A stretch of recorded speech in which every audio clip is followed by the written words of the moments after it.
ACULCO Radio.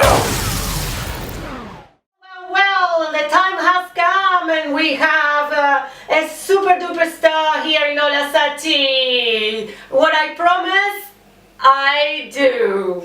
This is me, Sachi Latina, and we have Leo, Heath, Whittaker in Olasati. Hi, Leo. Hello. What's Leo gets? Yeah. I'm so happy. I'm so happy you're here. Yeah, I'm pleased for you too. Yeah, and it's going to be more and more interesting is when you go into Olasati TV, because we've been dancing and it's been a party all together. So we're going to explain a little bit about yourself. Tell us, what is Leo about? Okay, so I was born in a cupboard under the stairs, Notting Hill Gate, 2 doors down from Jimi Hendrix, where I used to live, by an English mother and a Jamaican, Chinese, Scottish man who came from Jamaica when he was in his teens and met my mum in Cambridge through the lead singer of Pink Floyd, a friend of his who he started to move around with in Cambridge back in the 60s. And so I was born with a musician father who was a dancer and a conga player, percussionist for Ace, Joker's Wild and Pink Floyd, and worked with Crosby, Stills and Nash and people like that. Worked with lots of big famous people. Don't have to drop all the names. And my mother was like a very educated middle class lady from Kent with 2 sisters, and she went to college in Cambridge, met my father on the nightlife scene. She became a dance teacher. She was a model with Twiggy's agency. She was voted one of the best looking women in Cambridge over Twiggy back in those days, and she was in a magazine edited by the Vogue editor. Wow. Front page, my mother was. She did a very small amount of time in modelling because she had more other things to do, like dancing and training to be a dancer and a dance teacher. So then, for a very young age, when I was first born, my mum was taking pictures of me and submitting them to companies like the Post Office and Pepsi Cola for campaigns as a child model. And you had to use a camera because of modelling herself. And then from that fashion stuff, as a baby, a young child, I picked up dancing from her in dance classes. I started to go to Covent Garden as a break dancer, popper locker, and street busking, bunking off school when I should have been at school. And I was spotted on the street by some hairdressers like Veal Sassoon and companies who loved my long, curly, red, ginger and blonde curly hair, freckles and green eyes. They spotted me around my early teens, and another company called Antenna, who used me for a campaign all over Europe for petrol white pomade for people that wanted to make their hair more, let's say, Afro-Caribbean, more dreadlocky. And I had this special perm, and I was on a campaign in all the newspapers. This is my first big job. All the newspapers, all the magazines, ID, Face, Blitz back in the day, in the early 80s. I was all over the place with a serious... That's what I said. This is what I said, because I advertised this interview as part 1. So I was right. Because we're only on your like a childhood here, and we're already kind of like, it's massive. It's so much to talk about you, Leo. It's so interesting. That's what I really want to do in my show. Being a child, a famous child, what kind of influence had that in your life? Well, I wouldn't say I was famous, but I did some stuff. People got to know me more when I got into my teens, where I just started breaking away from the hip hop and the street dancing scene, and I started doing commercials and pop videos. That's what got me really famous. Like a #1 hit with Rick Astley and a tango commercial called Streets Ahead, which was around for 2 or 3 years everywhere. So what Rick Astley video you were on? Because I was such a fan. I was on Together Forever. No way! Yeah, wearing a white shirt, long hair. We gotta check that out. Yeah, Together Forever. Oh, brilliant! Together forever. And never to part. Yeah. Brilliant. So that was, I actually came off the streets of Covent Garden and sneaked into a casting in Pineapple Studios for that video, and I wasn't supposed to be there, and I got the video. It was my first video.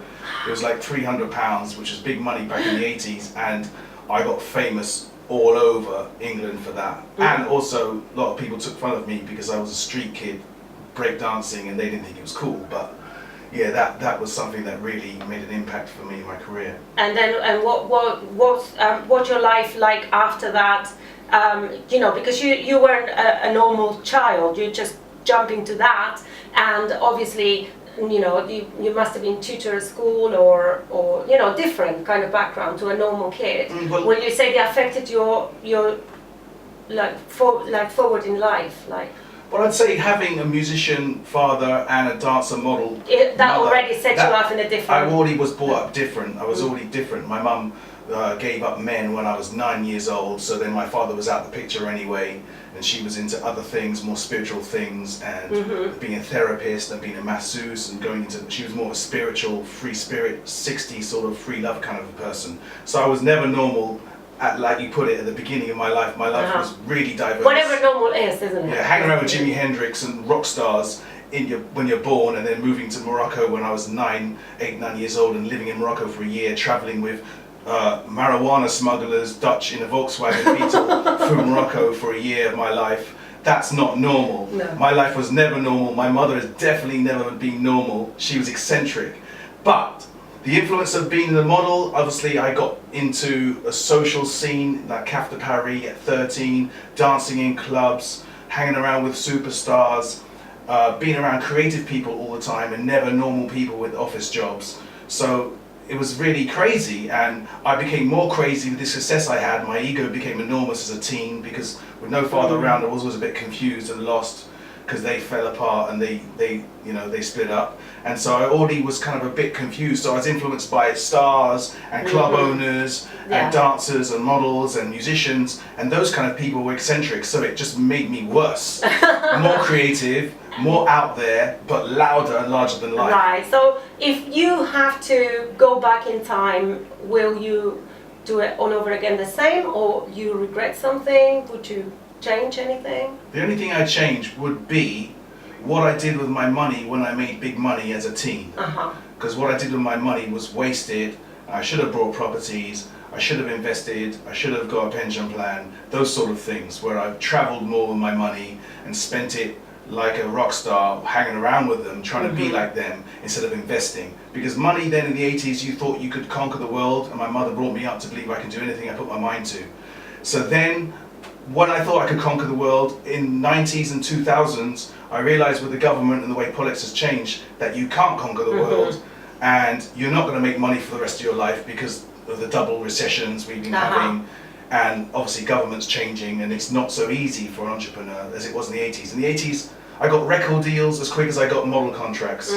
You know, money came quickly and easily. Production deals, publishing deals as a songwriter, rapping, recording records, all kinds of stuff was just easy on a plate with Thatcher. And then something happened and I realized, oops, it's not that simple anymore. And yeah, I was going to ask you if you would give any advice about, you know, your career, but you already did that. Brilliant. Yeah, don't spend your money wisely. Yeah, basically, if you make money, that's great. If you make easy money, even better, but don't spend it easy. Do your training, get your O levels, your A levels, your degrees, your diplomas. Use them while you're chasing your dream as being a designer or a model or a singer or a dancer. You can be creative, but it doesn't pay the bills. It might not pay the bills till you die. Look at superstar artists. Yeah, especially now with all the role models. I mean, they are like X Factor. The people behind X Factor are the millionaires, the people in the camera are poor. That proves it when you see famous pop bands and boy bands leaving and they're still living at their mother and dad's house. Yes. Where they're supposed to be multi-billionaires. Exactly. So, I want to ask you, now it's a little bit more serious question, but you can splash yourself and make it funny. Why is media obsessed with youth culture and age? Why age is so important now? I wish I knew why age was so important for media. When I was young, I realised that record labels were signing artists in their teens because they thought they could make more albums with more years of a young mind.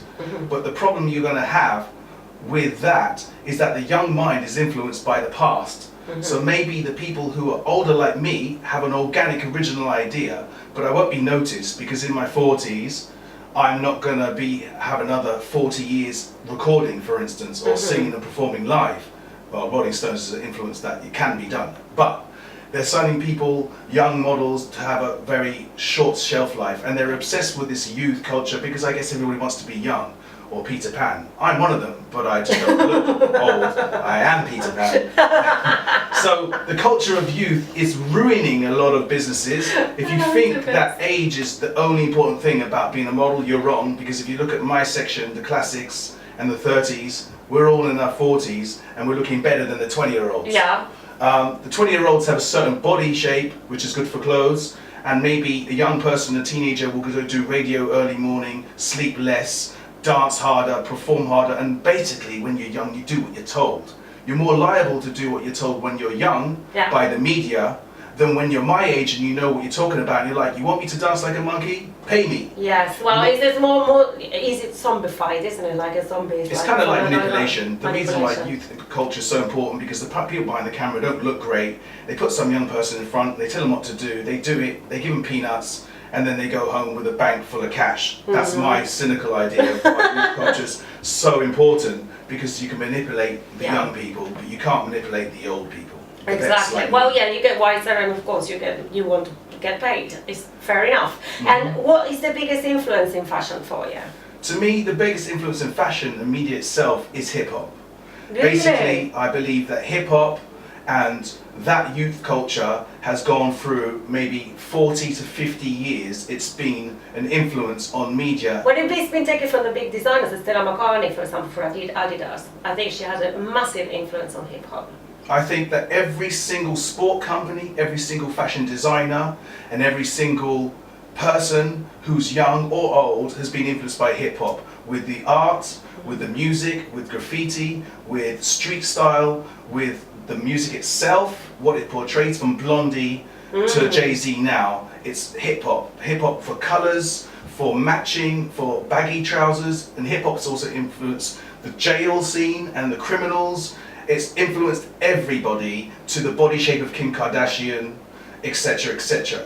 Youth culture, media, fashion, clothing, music, body form, body image. Hip hop has completely annihilated everything else in its wake. And Leo. Leo Heath Whittaker, look. It is a fashion influence. I'm a first generation b-boy. I'm a first generation breaker, body popper from the 80s, and I was moving around with Zulu Nation and African Mambata and reps. Love African Mambata. I have to include that in my playlist. Oh yeah. I absolutely Panic love Rock, it. Whoa. Renegades of Funk. Love The first ever track that broke Europe was the Kraftwerk sample on African Mambata's song. You know, some of the best. The best influences is definitely hip hop. I think so. Okay, we got 5 more minutes of you, the first part, because we're going to go to the second part right where you are. So we got to speak and we have to talk a little bit about what is Leo doing today. Sure thing. Yeah, what Absolutely. we're doing. I mean, and that would be my question, because I want to ask you about certain things that you're doing right now. Okay, no worries. Yeah, about what was your job? Where can we find you? So right now, I've had a market stall in Angel, Islington, which is a N1 9ER, Chapel Market. This is a market stall that came about, over 8 years ago. I started very small, with a small amount of money. And I've designed clothes, I've made collections, I've bought and sold clothes from every country I've been to. So every year I go to 2 countries, maybe India, Australia, Thailand, North Africa. I just got back from Marrakesh 2 weeks ago with my girlfriend. And so basically I've been making, buying and selling clothes. All the time I started modeling, I was working with designers. I was buying clothes for designers, not going to mention any names. I was working with big time stylists in Paris. So I've learned how to buy and see great clothes that are used in collections you've seen on the catwalks in Milan and Paris. I moved around with big time designers, mentioning no names, but they have also used my ideas for their collections, and I've worked with designers for over 7 years, where I've designed t-shirts and stuff for German brands, American brands, and people that are in fashion now in London. You mentioned one earlier. But the thing is, I have to say, Leo's boutique in Chapel Market is the it stall, because everybody stops there and everybody wants to hang out in there. It has something about it. It's an aura about your store. It's brilliant. There's an energy. So it's an energy like Basically that. Even the mayor.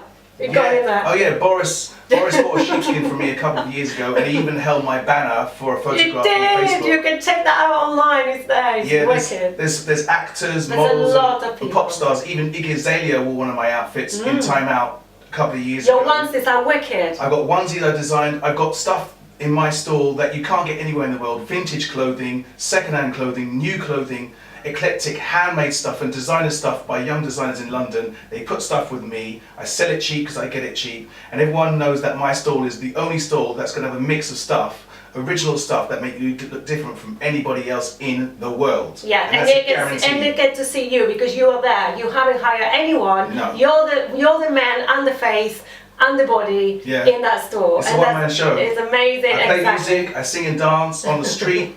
I tell you what to wear. I'll change your hairstyle, your makeup, your clothing, your shoes. I will give you a complete makeover for maybe under 30 quid. Wicked. And I wanted to ask you something about what's happening with the stores in the street in London, but I don't want to go in there because we're running out of time and I don't want to finish the interview on a low.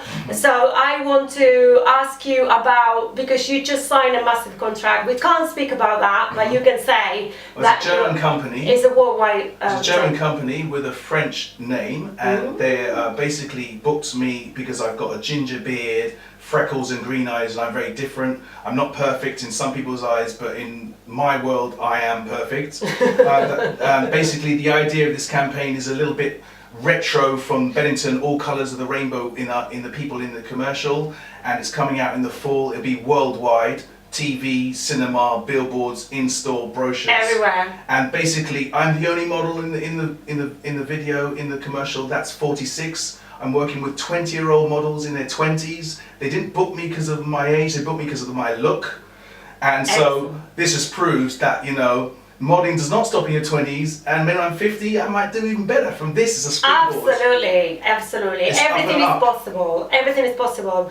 And I'm a living proof of that as well, because that's my dream. This is my dream, and I'm doing what I love, and then that's amazing. And, I have, my boyfriend is an actor and blah, blah, blah, and I have my own thing, and that is, it is possible. And that's what I always, if you actually work on what you love, you're not working anymore one single day in your life. And look, we're living proof. Sachi's a beautiful girl. And I'm 45. She's a beautiful girl in her 40s. Her boyfriend's a beautiful guy in his 40s. Yes. I'm a beautiful guy inside in my 40s, and we're succeeding. Go on, our generation. We're not getting old and grey because we're really enjoying life. Okay, we got nothing. We're going into the news. So bye, Leo. Bye bye. Peace. Bye.